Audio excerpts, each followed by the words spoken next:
Let's go to the fifth call.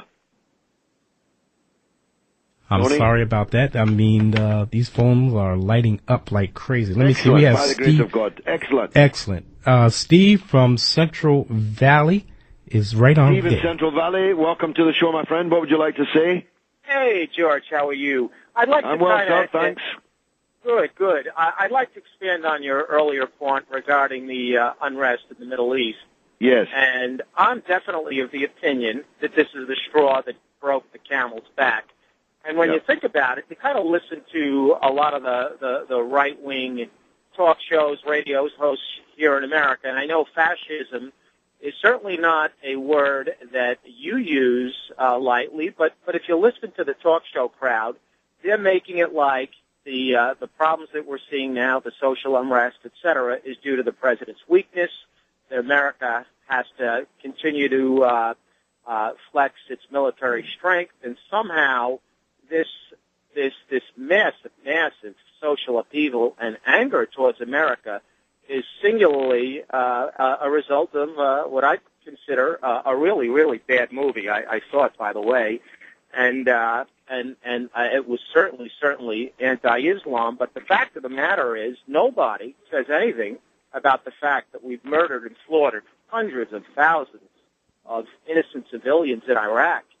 Everybody is going bananas over the fact that 3 Americans were tragically killed, and they're already kind of sounding the alarms of calls for revenge, for going in and indiscriminately bombing. And I just think, as an American, it's become very, very frustrating to see my country kind of be led down this path over and over again. And getting back to my first comment about fascism, you know, they're rallying behind the fact that these people hate us for our freedom. They're burning our flags. See what they do. We go in, we liberate them, and how do they show their How gratitude? do they repay us? Yeah. See how they repay us. It would be funny if it weren't tragic.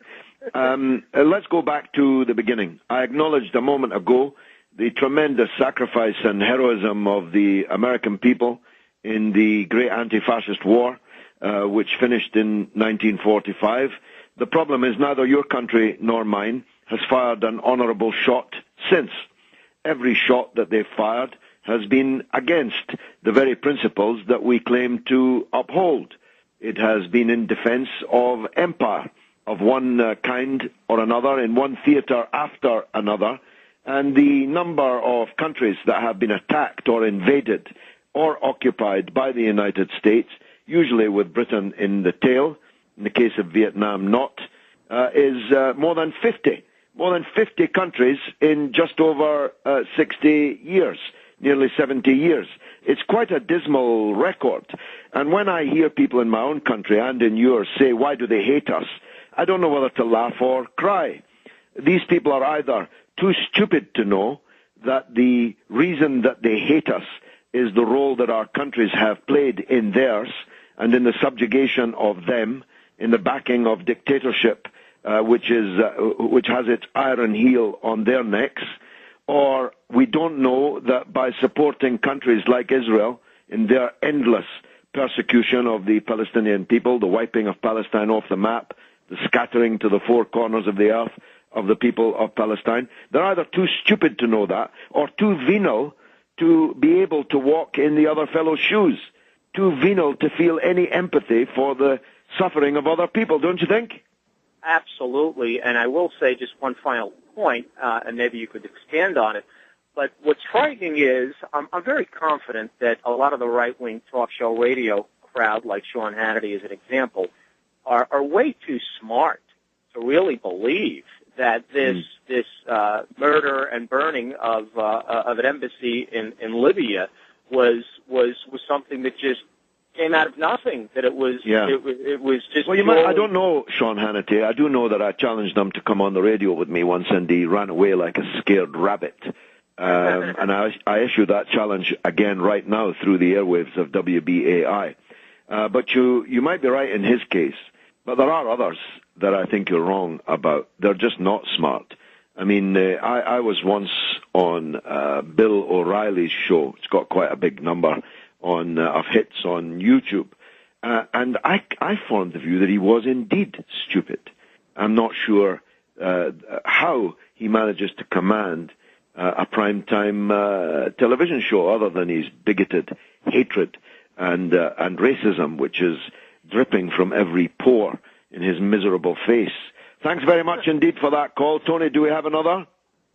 Yes, we do. And I was laughing here in the studio about the scared rabbit. Yeah, Hannity, I challenged him live I challenged him. Come on the phone now. And he was listening, but he wouldn't come on the phone. But aren't you insulting? Like most bullies, Tony, at heart, he's a coward. These people get their platform and they beat up the most vulnerable, the most defenseless. They beat up the weakest in our society and in the societies of others. But as we say, if you'll forgive it, in the British parlance, they don't like it up 'em. They don't like it up 'em. They like sticking it up other people. The bayonet, I mean. But they don't like it themselves. And they're not prepared to risk it themselves. And I'm a short sword fighter. And I'll fight any of these people any time. Go ahead, Tone. All Give right. me the next one. Next one is going to be Mohammed out of Staten